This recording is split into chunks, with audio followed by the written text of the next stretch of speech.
찬송하시겠습니다. 찬송가 93장입니다. 찬송가 93장. 예수는 나의 힘이요 내 생명 되시니 그 예수 떠나 살며 죄중에 빠지리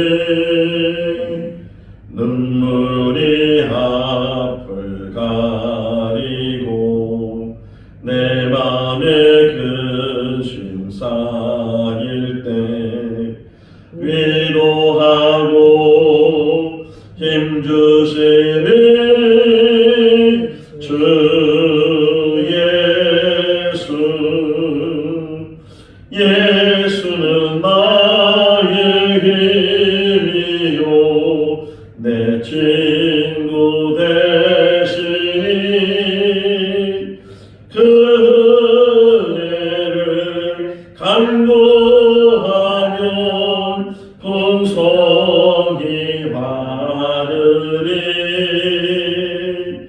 햇빛과 비를 주시니 추수할 곡식 많도다 귀한 열매 주시느니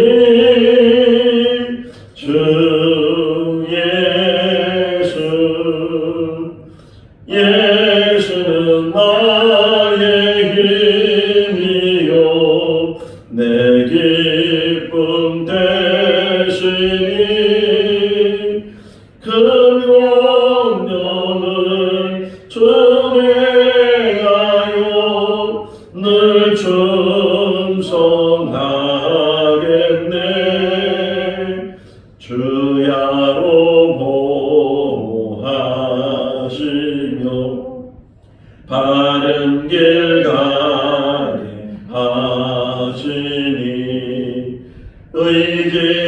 의지하고 바라가니 주 예수. 예수는 나의 힘이요 내 소망 되시니 이 세상을 떠나갈 때 곧 영생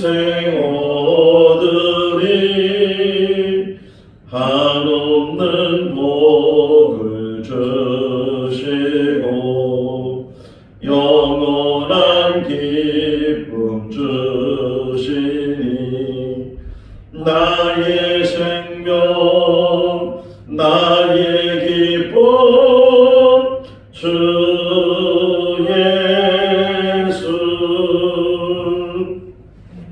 마가복음 6장 30절에서 44절 말씀입니다. 마가복음 6장 30절에서 44절 말씀. 사도들이 예수께 모여 자기들이 행한 것과 가르친 것을 낱낱이 고하니 이르시되 너희는 따라 한적한 곳에 잠깐 쉬어라 하시니 이는 오고 가는 사람이 많아 음식 먹을 겨를도 없음이라. 이에 배를 타고 따로 한적한 곳에 갈새 그들이 가는 것을 보고 많은 사람이 그들을 멸하니라. 모든 거울로부터 더불어 그곳에 달려와 그들보다 먼저 갔더라. 예수께서 나오사 큰 무리를 보시고 그 목자 없는 양 같음으로 인하여 불쌍히 여기사 이에 여러 가지로 가르치시더라. 때가 저물어가매 제자들이 예수께 나와 여짜오되 이곳은 빈들이요 날도 저물어가니 무리를 보내어 두루 촌과 마을로 가서 무엇을 사 먹게 하옵소서. 대답하여 이르시되 너희가 먹을 것을 주라 하시니 여짜오되 우리가 가서 200데나리온의 떡을 사다 먹이리까. 이르시되 너희에게 떡 몇 개나 있는지 가서 보라 하시니 알아보고 이르되 떡 5개와 물고기 2마리가 있더이다 하거늘 제자들에게 명하사 그 모든 사람으로 때를 지어 푸른 잔디에 앉게 하시니 때로 100명씩 또는 50명씩 앉은지라. 예수께서 떡 5개와 물고기 2마리를 가지사 하늘을 우러러 축사하시고 사람들에게 나누어 주게 하시고 또 물로 2마리로 모든 사람에게 나누시매 다 배불리 먹고 남은 떡 조각과 물고기를 12바구니에 차게 거두었으며 떡을 먹은 남자는 5,000명이었더라. 아멘. 예수님께서 예수님의 제자들을 2명씩 해서 전도를 하도록 하셨고, 그냥 전도만 한 것이 아니고 그들에게 권능을 줘서 귀신을 내쫓기도 하고 또 병을 치유하기도 하고 하는 그러한 일들도 할 수 있도록 그런 능력을 받고 제자들이 나갔다가 이제 다시 돌아와서 어떤 일이 일어났는지 하는 것을 이제 고하게 되는 오늘 30절 말씀에 보면 그 이야기. 근데 그 안에다가 이제 예수님의 제자들이 돌아와서 예수님께 이런 일이 있었다고 얘기하는 그 가운데다가 이 마가라는 사람이 세례 요한이 어떻게 죽었는지 회상시킨 거죠. 헤롯이 예수님에 대한 이야기를 듣고 세례 요한이 다시 살아난 거다. 뭐 이런 생각을 가지면서 자기가 자기 생일 때 세례 요한을 죽인 그런 이야기를 여기서 기록을 해 놓았어요. 우리 이 땅에 우리가 이 땅에 사는데 한 번 사는 인생 속에서 어떻게 살아야 되는가? 한 10여 년 전에는 웰빙이라는 그런 단어가 많이 쓰여졌잖아요. 잘 사는 것. 그러다가 어느덧 웰다잉이라는 말이 또 쓰여지게 돼서 잘 죽는 것. 그렇죠. 사는 것도 잘 살아야 되고 죽는 것도 잘 죽어야 되는데 물론 그냥 편안히 아무 일 없이 그냥 죽게 되는 것도 있지만 때로는 그 죽음이 갑작스럽게 올 수도 있고 그런 죽음을 혹이나 맞이할 수도 있는데 어떤 죽음을 맞이하든지 그 죽는 그 순간까지 우리가 이 땅에 산 날 동안 우리에게 주어진 일들 그 일을 감당하면서 죽음을 맞이하게 되면 하나님 앞에 설 때 잘했다 칭찬을 들을 것이고 또 다 우리는 세례 요한의 이야기를 다시 하면 세례 요한은 그냥 온 사람이 아니고 사명을 가지고 온 사람이잖아요. 그러니까 메시아가 오기 전에 메시아 길을 예비하기 위해서 세례 요한도 외쳤어요. 나는 광야에 외치는 소리다. 주의 길을 예비하기 위해서 왔다. 이렇게 말하고 있는 것처럼 사명을 가지고 와서 마지막까지 그 하나님이 주신 사명을 감당하다가 하나님의 부르심을 받은 것처럼 우리들도 이 땅에 사는 날 동안 우리 각자에게 주어진 삶 속에서 뭐 전도하다가 또는 기도하다가 뭐 복음 전하다가 뭐 어떤 일을 하다가 주님의 일을 하다가 주님께서 부르시면 주님 앞에 가는 그러한 삶이 우리 삶이 되어야 될 줄로 믿습니다.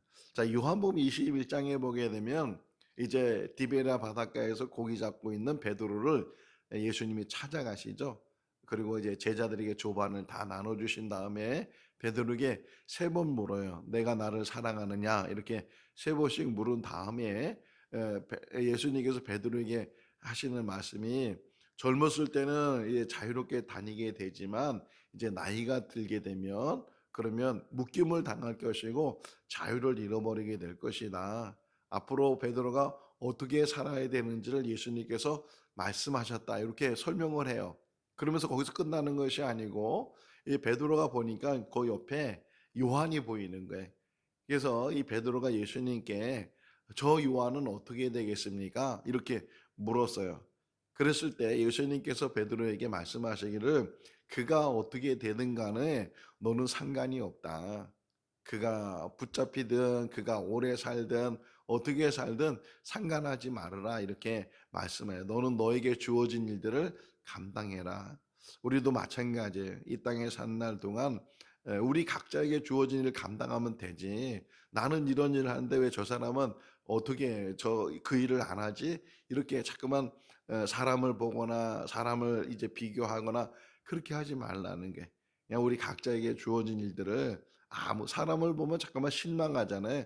사람을 보면 낙심하기도 되고 또는 나보다 잘하는 사람 보게 되면 시기하게 되고 나보다 못하는 사람 보게 되면 업신여기게 되고 이런 일들이 있으니까 우리가 항상 우리의 삶을 살아가면서 우리는 주님을 바라보고 천국을 바라보고 누가 뭐라 그러든 오직 하나님 말씀에 붙들고 그 말씀대로 순종하며 그런 삶을 사는 것이 우리에게 복된 삶이고 시험 들지 않는 삶이다. 사람을 보게 되면 항상 시험을 이제 들게 되고 또 비교하는 것 가운데 낙심하기도 하고 또 분이 나기도 하고 이런 일들을 이제 우리가 혹 경험할 수도 있게 되는데 오직 그냥 묵묵하게 우리 각자에게 주어진 일들을 잘 감당하는 그런 삶을 살아야 될 줄로 믿습니다. 자, 본문을 이제 다시 보면 30절 보시면 다시 사도들이 예수님 앞에 오셔서 자기들이 어떻게 행했는지 어떻게 가르쳤는지 그 다음에 나오는 단어가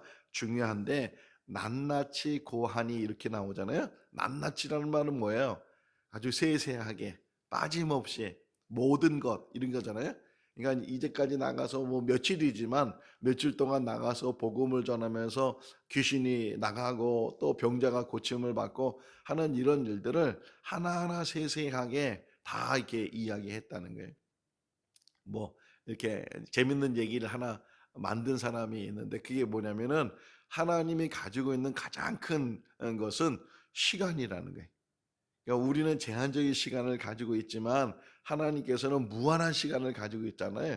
그러니까 우리는 제한적인 시간 속에서 하루하루의 삶을 살아가는데 하나님은 그 시간을 초월하고 계시는 분이니까 그걸 보면 하나님한테는 시간이 얼마나 많은지 모른다는 거예요. 그러니까 하나님의 시간은 영원한 시간을 가지고 있으니까 한 사람 한 사람이 구하는 것을 다 들을 수 있고 또 거기에 관심을 가지고 계시다. 우리가 이 땅의 삶을 다 마치고 나면 하나님 앞에 갈 때 이 제자들이 예수님 앞에 돌아와서 이런 일이 있었습니다. 이런 일들을 했습니다. 이렇게 이야기하는 것처럼 낱낱이 우리도 우리 이 땅에 사는 모든 삶의 그 모든 일들을 다 하나님 앞에 고하게 되는 날이 오게 된다. 그랬을 때 부끄럽지 않는 삶을 살아야 되고 하나님 주신 그 사명을 살게 된다면 예를 들면 마태복음 25장에 보면 달란트 비유가 나오잖아요. 5달란트, 2달란트, 1달란트. 근데 5달란트, 2달란트 받은 사람은 어쨌든 나름대로 열심히 일을 하고 수고를 해서 그래서 10달란트, 4달란트를 만들었는데 반면에 1달란트 받은 사람은 그냥 땅에 묻었다가 이제 주인 앞에 가져오게 될 때, 자, 주인이 언젠가는 돌아오실 텐데, 만약에 돌아오신다면, 그 10달란트를 만든 사람, 4달란트를 만든 사람은 빨리 주님을 만나고 싶고, 주인에게 이걸 갖다 드리고 싶고, 주인에게 칭찬 듣고 싶고, 그런 마음이 있을 텐데, 혹이나 1달란트 받은 사람은 어떤 마음이겠어요? 안 오면 좋겠다. 그런 마음일 거 아니에요. 그러니까 안 오면 좋겠다. 그러면 만약에 주인한테 이거 갖다 주면 아니나 다를까 그거 하나 갖다 주니까 주인이 막 책망하잖아요. 내가 그것 은행에다 두면 이자라도 받을 텐데 그래서 그 있는 것까지 뺏어서 10달란트 가지고 있던 사람에게 줬다. 이런 이야기를 보면서 우리가 이 땅에 사는 날 동안 거저 사는 것이 아니고 우리 각자에게 맡겨진 일들을 잘 감당하면서 살게 되면 혹 이제 우리의 삶이 맞춰지게 되면 하나님 앞에 낱낱이 고하게 되는 그때가 될 때 가장 큰 축복의 말씀이 뭐예요? 착하고 충성된 종아, 네가 작은 일에 충성했다. 이렇게 5달란트, 2달란트 받은 사람에게 똑같이 말씀하신 것처럼 그런 축복의 말씀을 우리가 받아야 될 줄로 믿습니다. 자, 어쨌든 이 제자들이 낱낱이 예수님께 고하니까 그 다음 31절 말씀에 보면 좀 쉬라는 거예요. 한적한 곳에 가서 좀 쉼을 가져라. 잠깐 쉬라고 해서 뭐 한참 더 쉬고 그게 아니고 잠깐 쉼을 가져라. 오죽했으면 얼마나 바빴으면 식사할 겨를도 없었다 그러잖아요. 밥 먹을 음식을 먹을 그런 겨를도 없이 쉼을 가져라. 그렇다고 예수님께서 자주 이 말씀을 하시진 않았어요. 그냥 이렇게 쉼을 가지라고 말씀을 하시고 또 한 번은 이제 겟세마네 동산에서 기도하신 다음에 이제 쉬어라 이렇게 말씀하시고 그것도 쉬는 것도 아니죠. 곧바로 가룟 유다가 사람들을 데리고 와서 예수님을 붙잡아가고 제자들을 뿔뿔이 흩어지고 그런 일이 있었는데 쉬어라. 오늘 본문에 보면 특별한 이야기가 나오잖아요. 너희가 이제 좀 쉬어라. 음식 먹을 겨를도 없고 분주하게 지금 전도하러 다녔는데 쉬어라. 그렇다고 해서 주님도 같이 막 쉬는 시간을 많이 가진 것도 아니고 주님은 늘 그 시간 속에 쫓겨가면서도 하나님께서 맡겨준 일들을 감당하게 되는데 제자들에게는 좀 쉼을 가지라. 우리가 이제 그 근로 시간이 점점 줄어들잖아요. 예전에는 토요일까지 다 일을 했는데 요즘은 웬만한 회사들은 다 금요일까지만 일을 해서 토요일 날은 일하지 않아. 학교도 그렇고 뭐 공관 뭐 무슨 기관이에요? 읍사무소나 이런 그런데도 이제 토요일 날 은행에도 토요일 날 일하지 않고 그러다 보니까 시간들이 더 많이 생기는데 그 이유 중에 하나가 여가 시간. 그러면 일하는 시간 말고 여가 시간을 그 여가 선용이라는 말이 그때 나오잖아요. 여가 선용을 해라. 남은 시간들 이제 주어진 시간들을 잘 사용을 해라. 여기서 예수님께서 쉼을 가지라는 것은 놀고 뭐 뻗어지고 뭐 그런 것이 아니고 다시 재충전하고 다시금 하나님의 일을 할 수 있도록 잠깐 쉼을 갖는 것. 목회도 마찬가지고 또 신앙생활도 마찬가지고 그냥 펑펑 쉬는 것이 아니고 잠깐 하나님의 일을 더 감당하기 위해서 시간을 갖는 것 이런 것들도 때로는 필요하다 하는 것을 우리에게 가르쳐주고 있어요. 그래서 이제 예수님의 제자들과 더불어 한적한 곳에 갔는데 그것도 어디 한적한 곳이라고 할지라도 얼마나 소문이 빠른지 사람들에게 소문이 나는 거예요. 소문. 예수님이 어디 갔다 어디 계시다 이런 이야기만 들으면 사람들이 막 몰려오는 거예요. 아니나 다를까 지금 빈들에 나가서 지금 제자들과 더불어 조금 쉼을 가지려고 하는데 벌써 또 소문이 나가지고 사람들이 먼저 예수님이 가기도 전에 먼저 그 사람들이 거기에 모였다는 거예요. 얼마나 많이 모였다고요? 맨 마지막 절에 보니까 그 오병이의 기적 속에서 남자들만 5천 명이었다. 거기에 뭐 여자 숫자가 빠지고 어린아이 숫자가 빠지고 이렇게 많이 빠졌으니까 얼마나 많은 사람, 몇백만 모여도 그냥 많은 사람 모임이 될 텐데 몇천 명이 모여서 지금 예수님 오시기를 기다리고 또 예수님 있는 곳에 찾아오고 하는 그런 일들이 있으니까 쉬려고 해도 제대로 쉬지 못하는 그런 모습들을 보게 돼요. 자, 근데 그렇게 인근 각처에서 주님을 찾아왔을 때 주님께서는 귀찮게 생각하지 않았다는 거예요. 자, 여기 한번 표현을 볼까요? 34절 말씀 33절부터 읽어볼까요? 그들이 가는 것을 보고 많은 사람들이 그들인 줄 안지나 모든 고을로부터 도보로 그곳에 달려와 그들보다 먼저 갔다나 예수께서 나오사 큰 무리를 보시고 그 목자 없는 양 같음으로 인하여 불쌍히 여기사 이에 여러 가지로 가르치시더라. 어떻게 여겼다고요? 불쌍히 여겼다. 불쌍한 마음. 이 불쌍한 마음이 어떤 표현? 그냥 불쌍히 여겼다 이렇게 거지가 이렇게 앉아 있으면 참 불쌍해. 뭐 요 정도의 불쌍함이 아니고 여기서 말하는 원어적인 어떤 의미는 이 마음이 찢어질 정도로 너무 측은해서 너무 안타까워서 마음이 찢어질 정도로 정말 사람들이 지금 막 예수님을 찾는 이유가 뭐예요? 예수님에게 어떤 말씀을 들으려고 하는 사람도 있고 치유받으려고 하는 사람도 있고 뭔가 갈급한 거잖아요. 뭔가 필요한 거잖아요.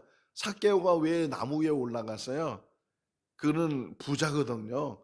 또 어떤 기관장이거든요. 그런데도 불구하고 체면을 다 내려놓고 어린아이처럼 나무 위에 올라가서라도 주님을 한번 지나가는 모습이라도 한번 보고 싶다. 이런 마음을 가지고 있는 것처럼 이렇게 빈들에 아무것도 없는 그곳에 그들이 찾아온 것은 오직 예수님 때문에 예수님 보기 위해서 예수님 만나기 위해서 예수님부터 해결받기 위해서 그들이 찾아왔을 때 주님께서는 외면하지 않으시고 그들을 이제 구박하거나 또 이렇게 멀리하지 않으시고 오히려 늘 불쌍히 여기시고 긍휼한 마음을 가지셔서 다시금 그들에게 가르치셨다.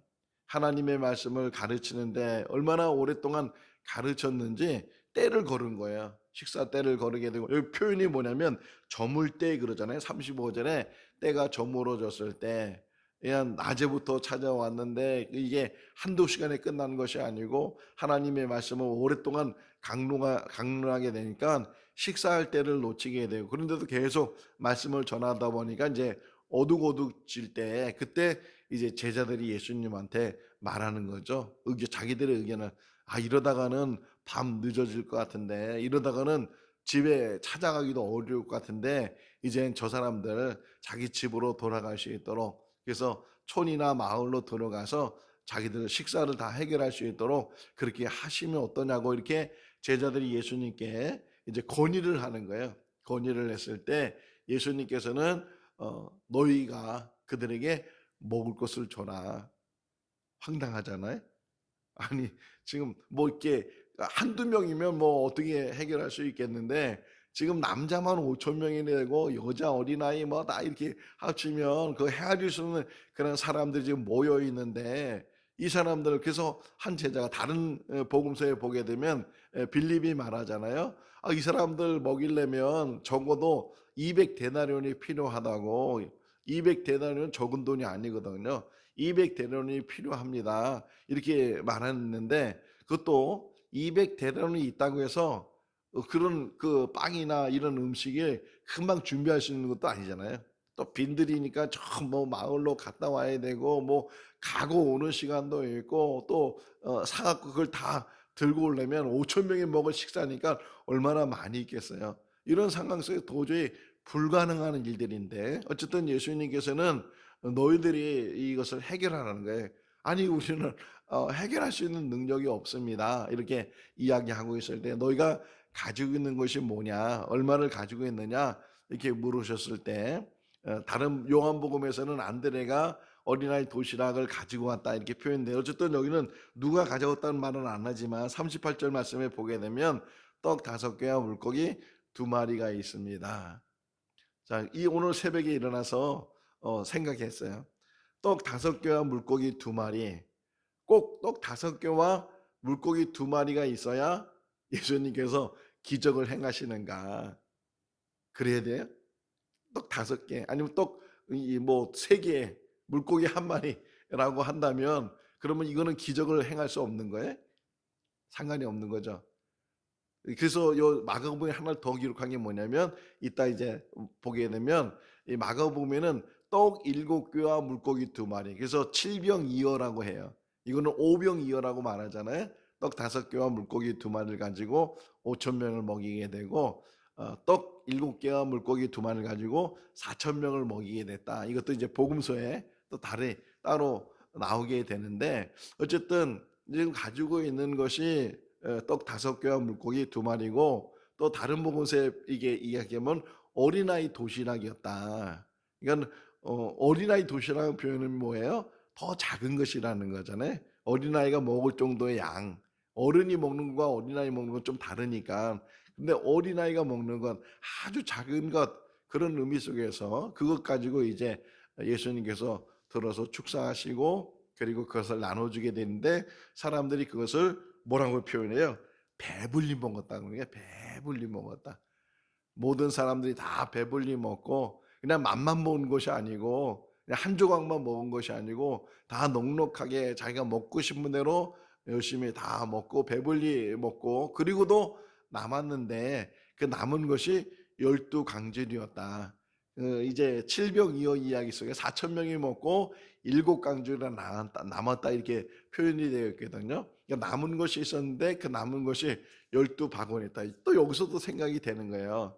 자, 12바구니의 의미 속에서도 바구니가 크면 12개가 안 나올 테고 작으면 12개가 더 나올 테고 그러니까 이 아무 상관이 없는 거예요. 어쨌든 넉넉하게 남은 거죠. 이 10이라는 숫자와 7이라는 숫자의 의미 속에서 부족함이 없는 것을 다시금 표현해 주고 있는데 이 사람들 이 빈들에서 먹을 것도 또 구할 수도 없고 돈이 있어도 사 먹을 수 없는 그런 곳에서 인간으로서는 도저히 행할 수 없는 일들 그런 일들이 예수님을 통해서 이 일이 일어나게 되는데 그러면 예수님이 일부러 내가 이런 존재다라는 것을 나타내기 위해서 그렇게 오병이의 기적을 일으켰는가?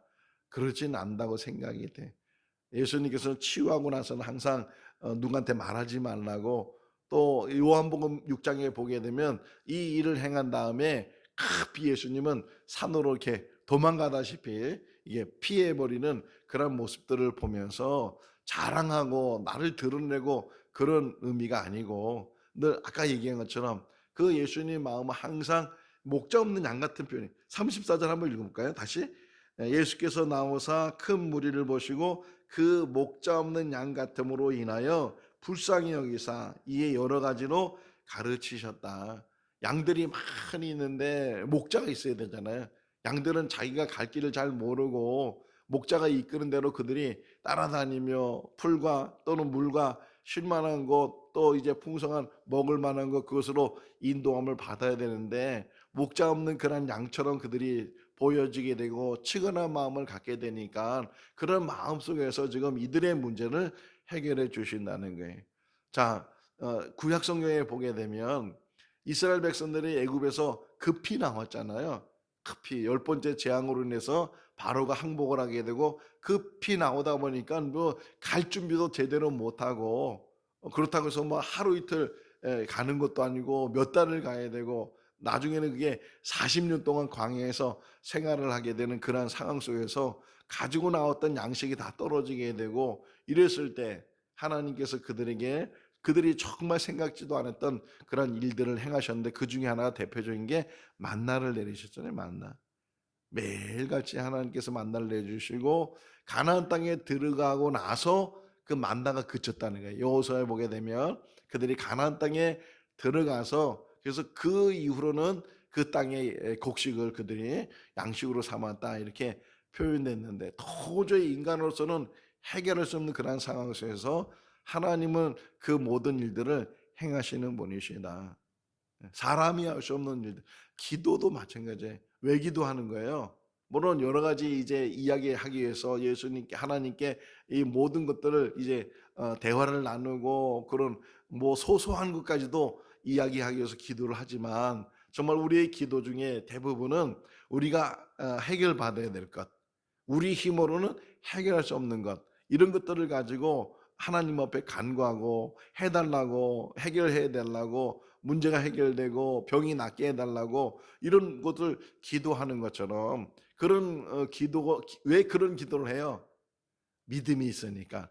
하나님은 하실 수 있다고 믿기 때문에 우리가 기도하는 것처럼, 지금 이 오병이의 기적도 예수님께서 자기를 나는 과시하려고 이러는 것이 아니고, 이런 일을 통해서 지금 이 땅에 오신 목적이 무엇인지, 배고파하는 사람들, 이 사람이 안 먹으면 어떻게 되는 거예요? 죽는 거잖아요. 이 죽어가는 사람들, 이런 사람들에게 양식이 되기 위해서. 그래서 예수님 스스로 말하잖아요. 나는 뭐라고요? 나는 생명의 떡이다, 이렇게 말씀하시는 것처럼 이 오병의 기적이 중요한 것이 아니고, 그거 보세요. 요한복음 6장 뒷부분에 가면요, 그 오병이어를 체험한 사람들을, 거기에 있었던 사람들이 다 떠나버려요. 오직했으면 예수님께서 제자들에게 너희도 가려니라, 이렇게 말씀하시거든요. 그러니까 오병이어 한번 경험했다고 해서 이 사람들이 뭐 이거 정말 이제는 우리 먹는 문제가 다 해결된 거야, 뭐 이런 건 아니고, 예수님이 이런 일들을 통해서 하나님의 뜻이 무엇인지, 하나님이 뭘 원하셨는지, 이런 떡 하나 가지고서도 대단하다고 하지만 하나님은 그보다 더 대단한 일을 하시고 더 대단한 일들을 계획하셨는데, 그 모든 일들이 이루어 가시는데, 영원한 이 삶의, 영생의 삶의 생명의 떡이 되시는 예수님을 이 땅에 보내주셨다.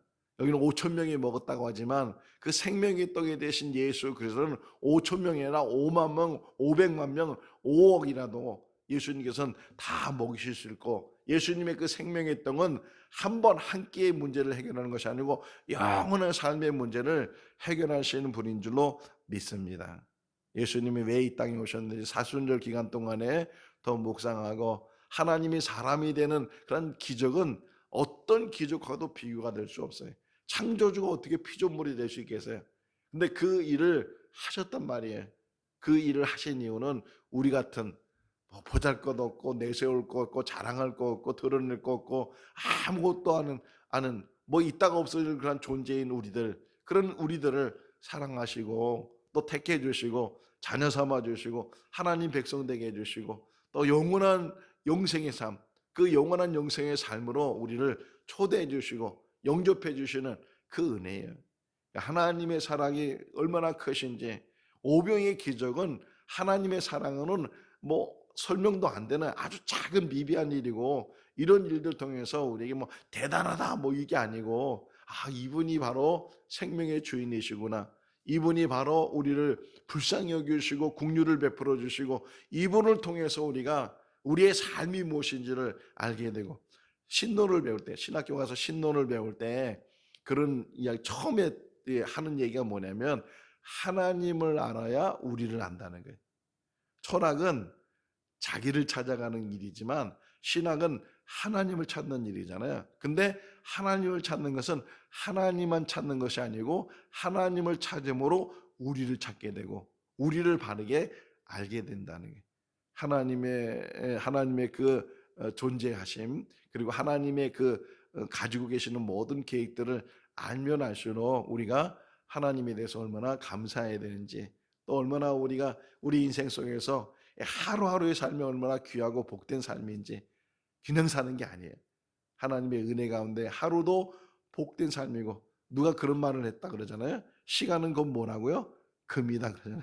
이 금 같은 시간을, 하루하루의 삶을, 또 2024년 이 한 해의 삶을 하나님의 은혜 가운데 살게 되는데, 우리가 하나님을 온전히 믿는 믿음 안에서, 또 생명의 떡이 되신 예수 그리스도, 그분을 영접하면서 그분과 더불어 영원한 나라를 바라보고 영생의 삶을 살아가는 우리 모두가 다 될 때, 이 생명의 떡이 되신 예수 그리스도, 그래서 마지막 만찬 때 그런 말 하잖아요. 그 떡을 들어 축사하시고 나눠주면서 이것을 먹으라, 이것은 내 몸이니 그러잖아요. 또 잔을 나눠주면서 이것을 마시라, 이것은 내 언약의 피니, 이렇게 말씀하시는 것처럼 정말 생명의 떡이 되신 예수 그리스도, 영원한 언약의 피가 되는 그 예수 그리스도의 그 보혈, 그것을 우리가 먹고 마시면서 이 땅에 사는 날 동안 정말 믿음 안에서 온전한 삶을 살고, 사람다운 삶을 살고, 가치 있는 삶을 살고, 하나님 주신 그 사명을 감당하며 사는 우리 모두가 다 될 수 있기를 주님의 이름으로 축원합니다. 기도하겠습니다. 사랑이 많으신 하나님 아버지, 우리 인생 속에서 해결되지 못하는 문제들, 도저히 불가능한 일들, 그러나 그 모든 일들도 하나님은 능히 하실 수 있으며 또 해결하실 수 있는 줄로 믿습니다. 빈들에서 먹을 양식이 없었던 이들에게 예수 그리스도께서 물고기 2마리와 떡 5개를 통해서 기도하시고, 또 그것을 나누어 줬을 때 거기에 모인 모든 자들이 배부리 먹게 되고 12광주리가 남았다는 이야기를 통해서 하나님이 누구신지, 또 예수 그리스도가 어떤 분이신지, 왜 오셨는지, 또 어떤 일을 하실 건지 하는 것들을 우리가 더 깊이 묵상하는 귀한 시간이 되게 하여 주시옵소서. 생명의 떡이 되신 예수 그리스도, 그분을 먹고 마시며 또 이 땅에 산 날 동안 믿음으로 사는 우리를 되게 하시고, 실족하지 않게 하여 주시옵소서. 뒤돌아보지 않게 하여 주시옵소서. 세상을 바라보지 않게 하여 주시옵소서. 오직 하나님 나라 바라보며 한 걸음 한 걸음 하나님께 나가는 믿음의 삶이 되게 하시고, 또 이렇게 교회를 세워주셔서 연합하여 공동체를 이루게 해주셨사오니, 밀고 이끌고 함께 협력하는 그런 아름다운 관계를 맺어가게 하여 주셔서, 우리 생거 진정교숙한 모든 성도들 한 사람도 실족하거나 한 사람도 세상으로 나가지 않도록 은혜를 베풀어 주시옵소서. 천국 백성으로 살게 하여 주시고, 하나님 부르실 때 마라나타, 주여 어서 오시옵소서 고백하는 우리 모두가 되게 하여 주시기를 간절히 바라옵고, 우리를 구원하신 예수님의 이름으로 기도하옵나이다. 아멘. 마쳤습니다. 자유롭게 기도하시기 바랍니다.